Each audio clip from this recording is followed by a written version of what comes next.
Sin más, vamos a arrancar con la ponencia que va a marcar la línea de todo lo que vamos a ver en esta mañana, y para ello, pues Amalio Rey, que ya está viniendo hacia aquí, te doy la bienvenida. Amalio es consultor especializado en innovación organizativa y capital social y nos va a hablar de cómo hacer que el cambio en las organizaciones públicas sea realmente un proyecto colectivo. Amalio, por favor. A ver, se me escucha, ¿no? Voy a poner aquí esto. Buenos días a todos y a todas. Un placer. El mandito.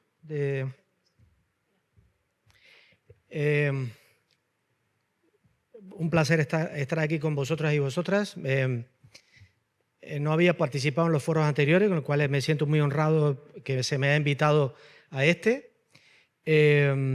Bueno, mi charla de hoy tiene que ver con por qué innovar en lo público no va de héroes, sino que es ni de proyectos aislados, sino que requiere un trabajo colectivo en red, con un buen funcionamiento de ecosistemas y, bueno, y esto requiere muchas personas, tal como refleja la imagen. Voy a trabajar un tema que yo he trabajado, digamos, en mi área de especialización, que es la inteligencia colectiva y es cómo se pueden impulsar proyectos de innovación de una manera colectiva, ¿vale?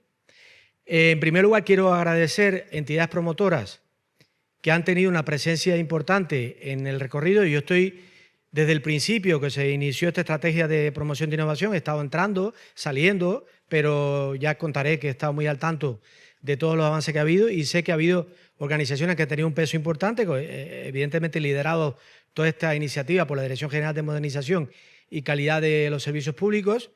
También la Dirección General de Transformación Digital de Servicios Públicos, en especial el proyecto Lanzadera, pero también ha tenido intervenciones de otro tipo. También hay que reconocer la aportación que ha hecho, las UNCIS también, las unidades de mejora continua de cada uno de los departamentos y evidentemente las personas públicas que hacen innovación dentro de la comunidad de Innovamos Lab. Ya después voy a mencionar a otro agente también, especialmente, que también ha tenido un peso, que no le he puesto en la lista, pero que también quiero reconocer porque creo que ha tenido una influencia. Entonces aquí vamos a empezar por esta imagen. Me ha costado un horror meter aquí al primero que va adelante porque no le gustan los protagonismos. Me dijo que no, que lo quitara, pero yo soy cabezón y lo quise dejar porque con Blas, entonces lo que quiero contar a partir de esta imagen es que yo no vengo a contar estos años que llevamos trabajando juntos, no vengo a contar esto. No vengo a dar datos, porque eso lo debe dar el Gobierno de Canarias. Yo quiero hacer una revisión cualitativa de lo que yo he visto, de cómo ha avanzado el proceso durante estos años. Nada de lo que voy a contar lo he consultado, nada he consultado.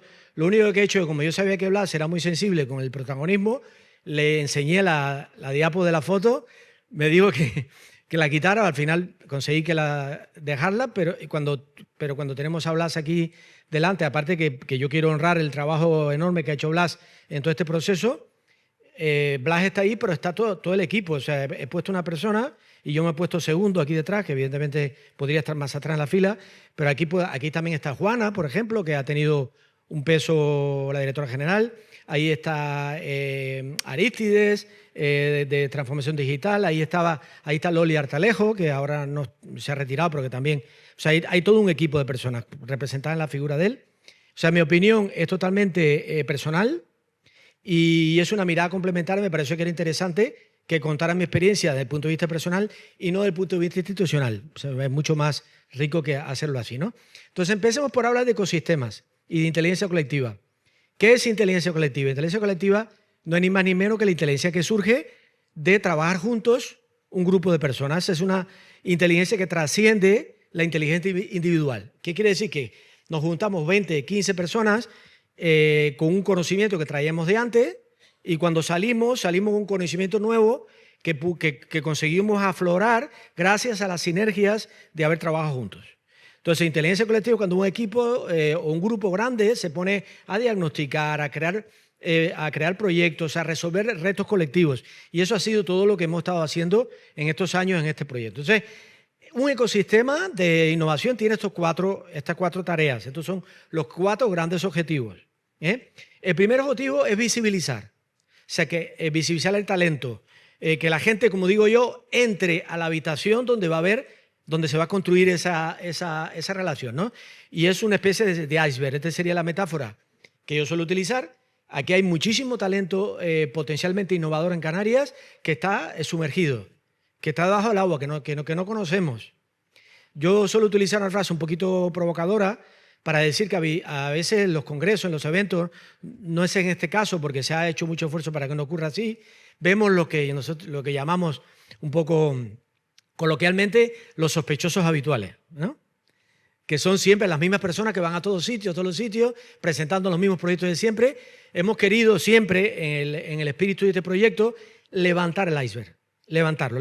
Ese es uno de los grandes objetivos que tenemos para que el talento que está sumergido salga a flote y lo podamos conocer. Entonces, lo primero es visibilizarlo, verlo, conocernos. Una vez que nos conocemos y nos vemos, tenemos que conectarnos. Esa es la otra tarea importante del ecosistema, conectarnos. No podemos conectarnos si primero no nos visibilizamos. Y entonces la tarea anterior es importante. Es lo que en inglés se le llama know who. En vez de know how, se habla de know who. ¿Quién sabe de cosas? Entonces nos conocemos, conseguimos conectarnos para descubrir sinergias. Para aquellas sinergias, los que habéis visto esta película tan bonita, os recordáis que estos dos personajes no tenían nada que ver, no podían ser más diferentes unos del otro. O sea, había una diversidad brutal.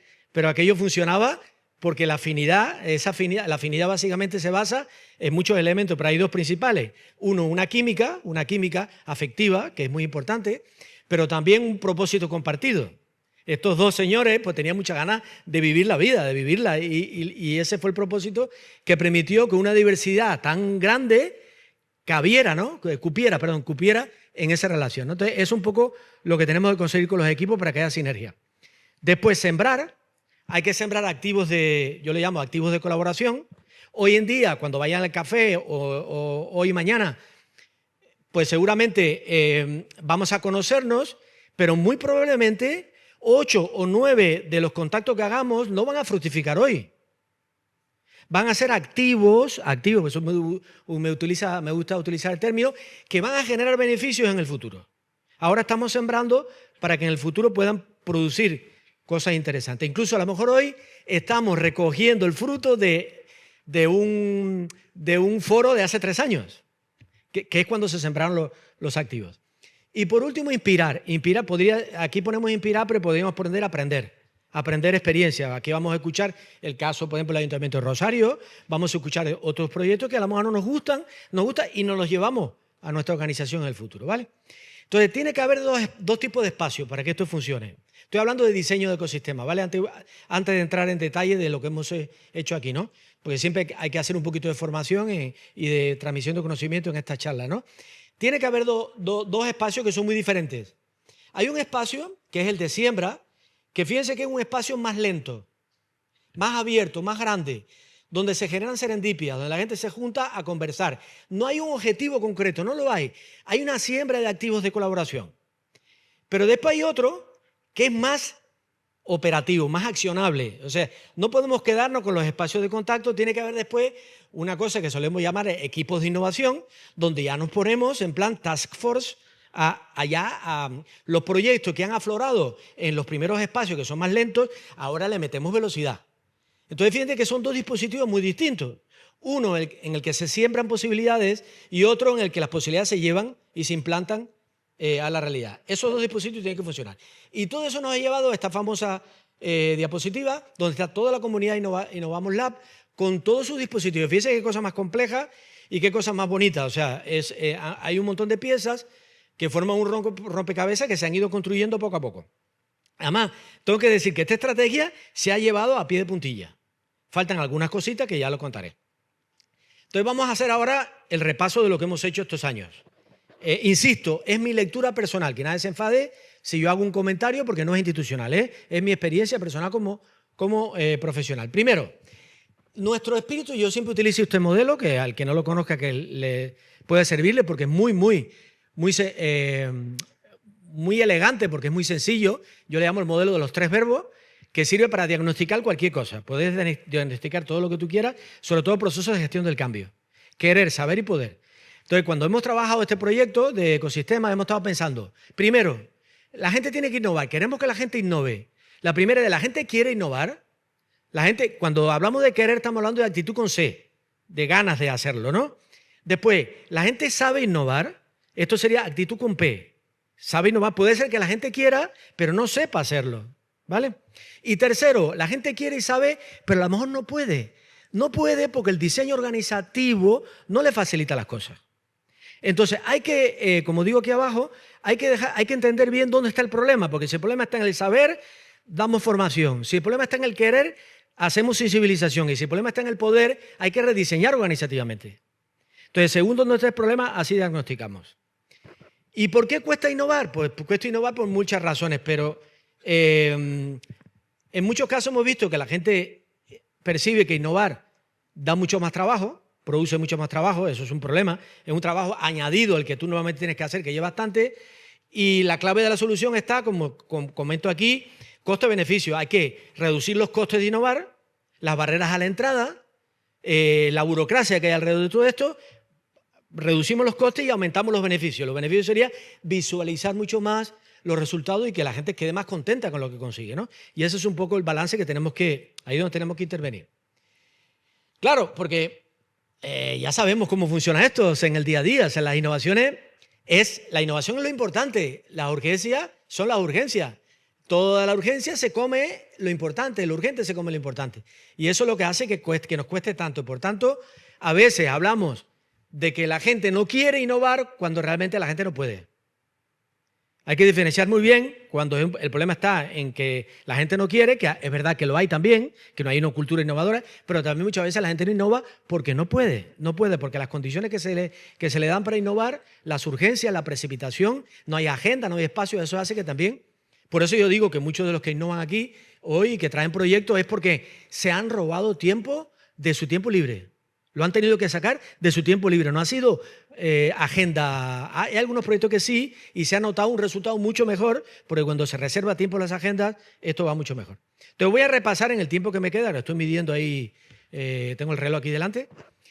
Vamos ahora a empezar el repaso, ¿vale? Por bloques. Hablemos de formación, lo que hemos hecho en formación. Es espectacular lo que se ha hecho en formación. Es espectacular. Yo hice una lista, pero podría ser infinita. No quiero abrumaros en todo lo que se ha hecho, pero se han hecho un montón de cursos, ¿vale? Durante todos estos años, hay como 8 o 10, yo he puesto estos 3. Los primeros se hicieron hace unos años. Ahora mismo yo acabo de terminar el segundo, el de gestión de proyectos de innovación, con el ICAP. Y el de formación sectorial, lo estoy haciendo ahora también con el ICAP. Está yendo muy bien, estoy muy contento con estos cursos. Después, no sabéis la colección no sabéis, lo que habéis visto, de videopíldoras, infografías, la cantidad de webinars que se han hecho, de bastante calidad.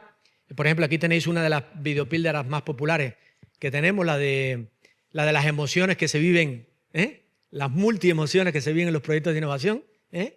He traído un solo ejemplo. Después, hemos hecho talleres de retos de innovación para avanzar en retos de innovación, que son talleres ya más interactivos. Se ha dado formación específica a las UNSI y se han hecho unas jornadas interinsulares que se hacen todos los años, que se elige una isla nueva cada año para hacerlas. Y aquí quiero destacar el quinto elemento, que no cité al principio, que es el ICAP.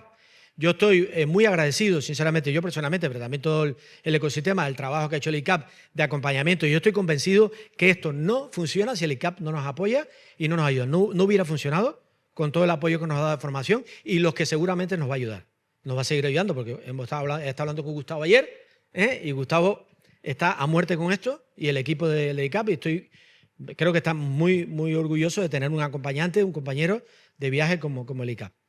Entonces, a partir de aquí, fíjense el trabajo que se ha hecho, que hemos llegado a construir un itinerario, esto fue una idea de Blas, un itinerario de conectar todo lo que habíamos desarrollado, webinar, videopíldoras, infografía, lo hemos juntado todo y hemos descubierto milagrosamente que había una concatenación lógica entre todo y hemos hecho una especie de itinerario autoformativo que no está reconocido del todo, y que lo veis aquí a la izquierda, en la esquina inferior derecha, perdón, ahí están las 30 piezas. Las hemos ordenado y queda genial, desde el principio, todo el proceso hasta el final, ¿no? Y aquí veis todo el viaje. que evidencia el enorme trabajo que se ha hecho aquí, ¿no? ¿A quién estamos llegando con la formación? Pues estamos llegando a predirectivos, a técnicos administrativos. No tengo cifras porque yo dije que yo no iba a dar cifras.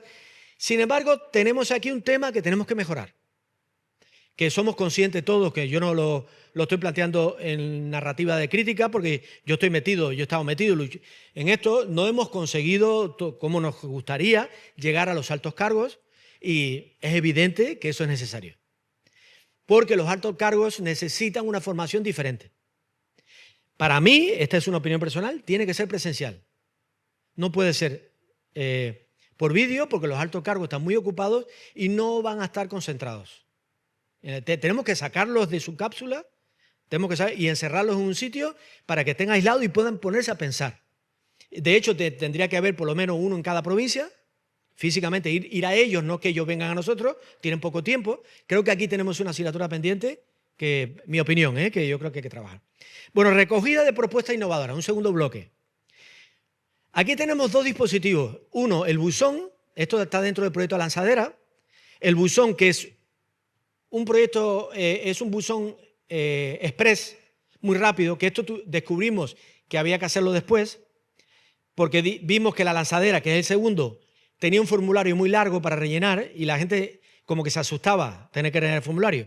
Entonces, inventamos un formulario muy pequeñito para que todo aquel que tuviera una idea innovadora la mandara al buzón. Entonces, los mejores proyectos pasaban a la Lanzadera.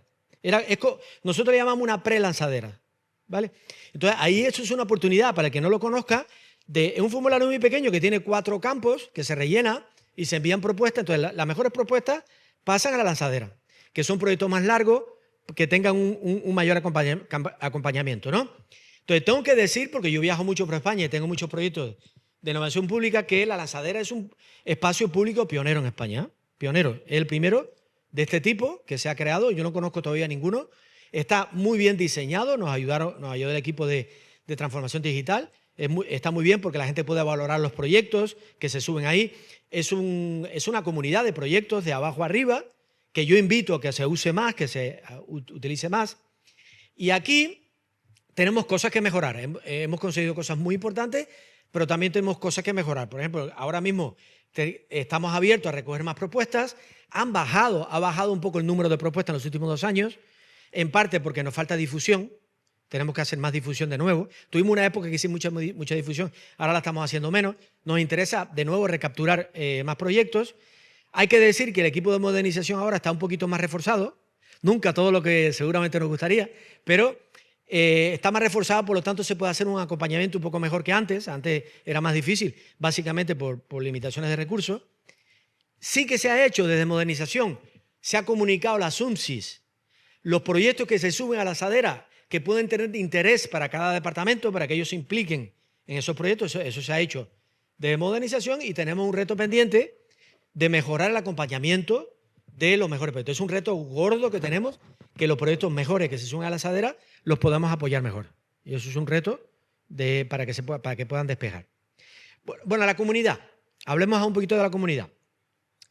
Yo he traído una frase que uso mucho en mis charlas, pero la he corregido. La frase original dice: el problema clave de las pequeñas organizaciones no es su dimensión, sino el hecho de estar aislada, ¿no? Pues lo llevamos a nivel de personas y podríamos decir que el problema clave de las personas innovadoras no es su talento, sino el hecho de estar aisladas, ¿no? Tenemos un montón de gente en la comunidad autónoma de Canarias que está innovando, pero está muy aislada, muy sola. Por eso os traigo esta animación, ¿no? Un poco, hay muchas personas que se sienten solitas, se sienten solas innovando en su entorno. A lo mejor son bichos raros, perdona que lo diga así, se sienten bichos raros, porque la gente dice, bueno, oye, tranquilo, que aquí no te van a pagar más por innovar. Esa frase es muy típica en la administración pública, ¿eh? Tranquilo, que no te van a premiar ni te van a dar un viaje al Caribe por hacer lo que estás haciendo. Y un poco hay gente que está para desestimular, no para estimular. Y aún así las vemos. Entonces, si te sientes solo, te sientes sola, ayer lo hablábamos en la cena, pues lo que hace es que te vas a la comunidad y te juntas con otros raritos como tú. Ahí nos juntamos todos los raros y todas las raras y nos damos calorcito. Y esa es la función de la comunidad, energizar para que las personas no se sientan solas. Nos juntemos, ¿no?, todos los que queremos. Entonces, la comunidad tiene más de 250 personas inscritas, más de 250, ¿eh? En la actividad real, hay que reconocer, aquí yo vengo con sinceridad a decir lo bueno y lo malo, ha bajado, la comunidad ha bajado su actividad, su intensidad. ¿Por qué? Porque lo vais a entender por esta especie de pirámide que yo he dibujado, me falta el triángulo, que veo que no aparece. Hay un montón de gente, como todas las comunidades, que son observadoras, que están ahí observando, que leen, pero que no se notan, que es la inmensa mayoría de estos 250. Hay un segundo escalón que yo le llamo exploradores o exploradoras, que son personas que ya dan un paso adelante, que por ejemplo vienen a este foro o van a una convocatoria de un taller de retos, se apuntan a los cursos del ICAP, gente que ya está más activa, ¿no?, que puede haber ahí ponle que un 15% más o menos, y después hay un 5, un 8% que ya está innovando, que es el tercer escalón, ¿no? Pero yo debo decir que este de abajo, el de observadores, aunque nos gustaría que subieran de escalón, que es el reto que tenemos, estoy encantado que estén, porque por lo menos reciben los mensajes, los leen. La gente que está aquí son gente que ya tiene predisposición para innovar. Al menos se ha apuntado, y si se ha apuntado es porque algún interés tiene, algún interés tiene de innovar, y yo creo que también tienen su labor para... Bien. ¿Esto cómo funciona? Con un grupo motor, ¿vale? Yo le llamo el donut invertido. El donut invertido porque normalmente esto funciona al revés. En el centro es como si fuera la yema, ¿no? En el centro está el núcleo, el motor, y alrededor están, digamos, los que están en el medio se sostienen con lazos fuertes. Y los que están afuera se sostienen con lazos débiles. La relación que tienen con la comunidad es débil, pero son útiles también. La clara también está buena en el huevo, ¿no? Que hay gente que solo come yema, pero para que haya un huevo rico, digamos, con su bacon, ¿no?, nos comemos la yema y nos comemos la clara también. La clara también tiene su rol, ¿vale? Tiene su rol, pero es verdad que tiene que haber una yema, tiene que haber un centro más activo, ¿no? Entonces, ¿qué nos ha pasado con el grupo motor? Que ya está necesitando un recambio.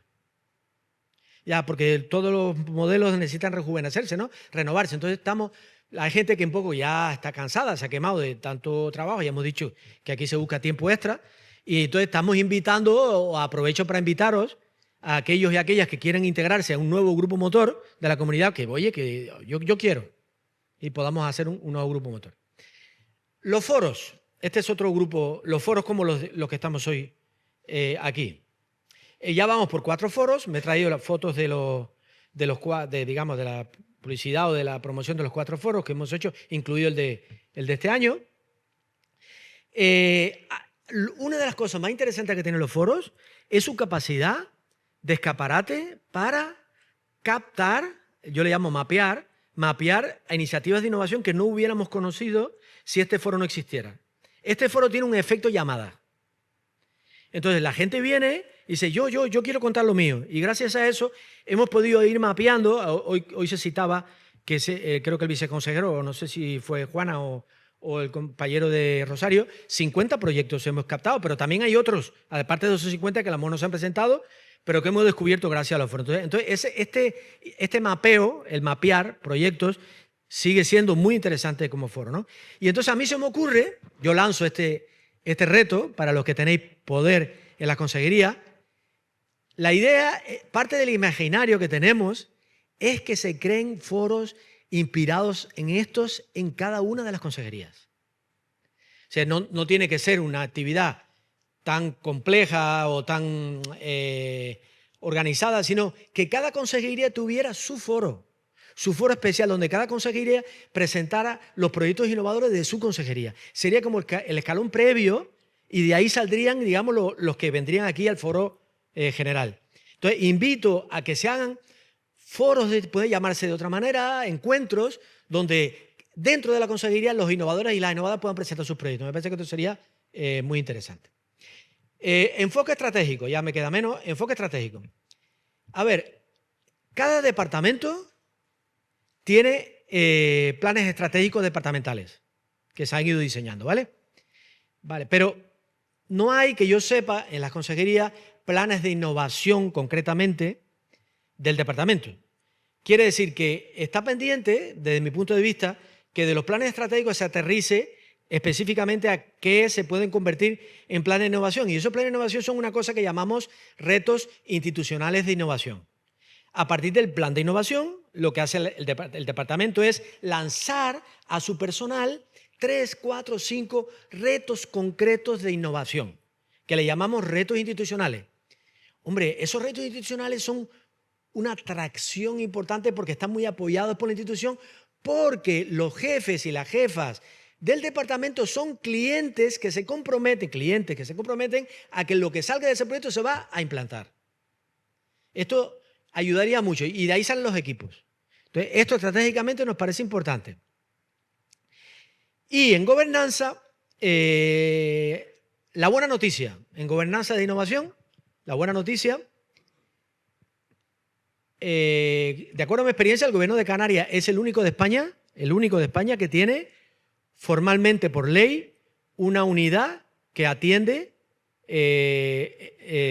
mejora continua, innovación y modernización general, que se llama la JUNSI, y que cada departamento que esté distribuido, a mí me sorprendió cuando yo me enteré que en Canarias había esto. Esa es la buena noticia, pero vengo con la mala. O sea, la mala es, perdonen que lo plantee así, que las JUNSI son un cajón que tiene que atender 9 actividades, 9, que tienen que ver de alguna manera con modernización. Y de las 9, la innovación es solo una de las 9. Con lo cual, es difícil que la innovación reciba. Por ejemplo, no hay en las consejerías un jefe o una coordinación de innovación, una persona que coordine. La UNSI, dentro de sus tareas, dentro de todo lo que hace, atiende innovación, pero no hay una persona que sea responsable de innovación. Eso no lo tenemos. Por lo tanto, yo estoy pensando, yo creo que lo ideal sería tener, yo le llamo el triángulo mágico, donde tuviéramos, por un lado, tenemos las UNSIs, después tuviéramos unos coordinadoras de innovación, y después esos coordinadores tuvieran un equipo que yo le llamo la UNSI ampliada, y esos coordinadores tuvieran un equipo y que ese equipo fuera de la comunidad de innovación. Que ese fuera el equipo de innovación, ¿no? De esa manera conseguiríamos una sinergia muy buena entre las UNSI y las comunidades. Una cosa más orgánica que lo que hay ahora. Además que se formalizara. Que, por ejemplo, que los miembros de los equipos de innovación de la comunidad que forman parte de los equipos se les reconociera, por ejemplo, un número de créditos, un número en el ICAP, por ejemplo, de formación, que se le devolviera algo, ¿no? A cambio de ese esfuerzo. Creo que hay que medir más la innovación. No tenemos, por ejemplo, que yo sepa, no tenemos un cuadro de mando en las consejerías. Ya sabéis, si las cosas no se miden, parece que no existen. Y ahora está el tema muy en boga de la evaluación por rendimiento, por resultados, por objetivos, perdón. Y yo creo que el capítulo de innovación debería tener un cuadro de mando que tenga un impacto también en el trabajo. Bueno, ya termino, este es el último bloque. Laboratorio de innovación. Laboratorio de innovación es otra asignatura pendiente que tenemos. ¿Y qué tiene? Ya voy a explicar lo de los laboratorios de innovación, pero básicamente quiero explicar esto que me parece muy importante. Hablamos de trabajar con la ciudadanía, hablamos de trabajar con el personal público, lo que tiene que ver con la innovación interna, porque hay innovación externa hacia la ciudadanía, pero también innovación interna, que es cómo podemos innovar los procesos internos. Y mi cliente, entre comillas, es otro compañera o compañera dentro de la administración, porque son procesos internos. Hablamos de diseñar para ello, pero no deberíamos conformarnos con la idea de diseñar para ellos. Hay una enorme diferencia entre diseñar para y diseñar con. Quiero repetir esta idea. No es lo mismo diseñar para que diseñar con. Diseñar para es conmigo, pero sin mí. O para mí, pero sin mí. Diseñar con es sentarse a trabajar conmigo, yo participar en el proceso, yo co-crear, yo construir juntos. Es muy importante. Entonces, tenemos que pasar a una innovación participativa de más calidad, más implicada, más comprometida. Y eso nos lleva a los famosos laboratorios. Entonces, un laboratorio de innovación, ahí lo que hacemos es que creamos espacios para experimentar en proyectos y para acelerar soluciones, pero en esos laboratorios participan las propias personas que van a ser afectadas por la solución. Eso hasta ahora no lo teníamos en el itinerario, pero no lo hemos podido hacer todavía. Ya empieza a haber una gestión por parte de modernización con las universidades para montar laboratorios. Va a haber una colaboración con las universidades para montar laboratorios, ya esto es un paso de avance. La idea que sería de laboratorio, que podamos llevar a los laboratorios proyectos prometedores de la lanzadera. Que se puedan llevar ahí, para darle un acompañamiento, para que no se sientan solos, para impulsarlo. Esta es un poco la idea que se está cosiendo. Y explicar que hay 3 tipos de laboratorio. Aprovecho para contar esto, me queda tiempo. Aprovecho para contar esto. Hay un primer tipo de laboratorio, esto me parece interesante por si alguien quiere reproducir este modelo en cualquier sitio. Hay 3 tipos de laboratorio. Hay un tipo de laboratorio que, acuérdense que dije que el laboratorio es espacio donde se experimenta. Hay experimentación, que se aprende haciendo, no se aprende con teoría. Entonces, el primer tipo de laboratorio es solo de aprendizaje. ¿Cómo se mide el éxito de un laboratorio de aprendizaje? No se mide porque el proyecto como tal haya terminado, porque los proyectos que se usan en los laboratorios de aprendizaje son muchas veces ficticios, son como casos de estudio. Lo que se mide es cómo ha cambiado la persona desde que entró a la que salió. Es un laboratorio de cambio cultural. Por tanto, no importa que el proyecto que se use sea real. Puede ser un caso de estudio. Lo que importa es que la persona experimente la solución de un problema y cuando aquí estoy con el ICAP, o sea, la idea de hacer laboratorios de cambio cultural que conecta con lo que hemos hablado ayer, Gustavo, de la vocación pública. O sea, imagínate que pudiéramos hacer proyectos, imagínate que pusiéramos laboratorios de transformación cuidado donde la gente experimente la vocación pública. No le demos teoría, sino que la experimenten en el proyecto, ¿no?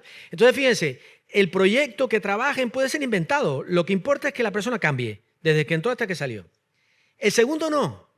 El segundo es proyectos reales, que han salido de la lanzadera y que nosotros los queremos empujar, lo queremos acelerar para que ya... entonces lo que hacemos es, entra una idea y sale un prototipo. El output de este segundo laboratorio es prototipos, ¿vale? Y el tercero son laboratorios de impacto. Esto es otra cosa, porque no es lo mismo un prototipo que coger el prototipo y escalarlo para que pueda ir a la realidad, porque ahí hay una asunción de riesgos y una gestión. O sea, las habilidades que se necesitan para gestionar, para ir a hacer el viaje de prototipo a implantación es diferente que la habilidad que se necesita para ir de la idea al prototipo. Entonces, por eso son espacios diferentes. Estos 3 los tenemos que tener. Bueno, imaginario final. Cierre de mi charla, que espero no haberos abrumado. Seguir construyendo el ecosistema. Un tema importante del ecosistema. El ecosistema tiene sentido en lenguaje, en biología. Cuando se habla de un ecosistema, se habla de algo que está tan bien conectado que no necesita energía externa. Es sostenible. Hablamos de sostenibilidad, por tanto, cada parte pone su elemento dentro del rompecabezas de tal manera que no hace falta. Entonces, cuando un ecosistema necesita, ojo con lo que voy a decir, o un grupo, un proyecto necesita constantemente dinero público, es porque algo falla. Y si no, haces la prueba, quitas el dinero público y se muere. Mete dinero público y se reactiva. Si eso ocurre, es porque el ecosistema todavía no ha conseguido una propuesta de valor que lo autosostenga. Por eso a veces es bueno probar quitar dinero público. Perdone que diga esto. A ver qué pasa. Puede que baje el nivel, porque el dinero público está para algo, para ayudar, pero que tú te das cuenta que el sistema se mantiene, porque tiene una propuesta de valor genuina. No es un invento burocrático de despacho. ¿Vale? Tenemos que ir a eso. Y mi imaginario voy a contar, mi imaginario son los arrecifes. Los que habéis estudiado biología os gustan los arrecifes. Para mí, esto es una historia que no sé si conocéis en Estados Unidos, aquí en Delaware. Se lanzaron, no sé si tengo foto aquí. No tengo foto. Se lanzaron vagones de metro del metro de Nueva York, se tiraron al mar y se creó una especie de arrecife artificial en Delaware, en la entrada ahí. ¿Qué permitió esto? Permitió que en 5 años aumentara en 400% la vida marina en esa zona. Pues yo me estoy imaginando un ecosistema que lo que crea es arrecifes, o sea, plataformas. Nosotros creamos plataformas, imagínate que un motherboard de un ordenador, que tú lo que haces es que tú tienes que diseñar el motherboard, que es la placa base, digamos, tú lo tienes que instalar, entonces tú lo diseñas y tú pones, aquí va a haber una tarjeta, aquí va a haber otra, aquí va a haber otra. Tú creas el sistema y ya la gente viene y se va enganchando donde cree que tiene que estar. Esos son los buenos ecosistemas, que se llama modelo de plataforma. Tú diseñas la plataforma y dices, yo necesito 4 que hagan esto, 5 que hagan esto, 7. Y tú lo que haces es crear el slot. Y entonces cada cual, el que crea que puede meter una tarjeta aquí y puede aportar, entonces se va poniendo. Eso es un poco, es el concepto de plataforma. Volver de nuevo a agradecer a la Dirección General de Modernización, a la Dirección General de Transformación Digital, a la UNCI, a la Comunidad No Vamos Lab y al ICAP, este esfuerzo. Perdonen, deme 5 segundos de autobombo. Estos son los 2 libros que, digamos, la doctrina que está detrás de todo lo que yo hago, de inteligencia colectiva y todo lo que hemos estado haciendo de proyectos de innovación colectiva. Este primero se publicó en el 2022 y en el segundo 2024 y ahora en el 2026 ha salido mi tercer libro y lo traigo. ¿Por qué? Porque el tercer libro habla de los atajos, de la terrible dependencia que tenemos con los atajos. La inteligencia artificial es una. Entonces, pero hay atajos buenos y atajos malos. Un atajo bueno, la rueda de la maleta, que uno no entiende porque eso no se inventó hace 100 años. Hemos estado arrastrando una maleta. No, yo creo que la rueda en la maleta no tiene ni 20 años, ¿no? O no sé si un poco más. Esos son atajos buenos, un atajo genial. La lavadora, por Dios. Son atajos muy buenos, pero estamos apelando a atajos por encima de nuestras posibilidades. No estamos construyendo capacidades. A veces es mucho mejor ir por el camino largo, porque si vas por el camino corto, te estás perdiendo un montón de cosas interesantes por caminar. Entonces yo, en el libro y en el Substack, en mi espacio que se llama Déjame Pensarlo, publico artículos que tienen que ver con eso, con la necesidad de impulsar proyectos que aunque vayan más lentos, los resultados que aporten sean resultados mucho más genuinos. Y nada, 37 minutos he consumido, así que...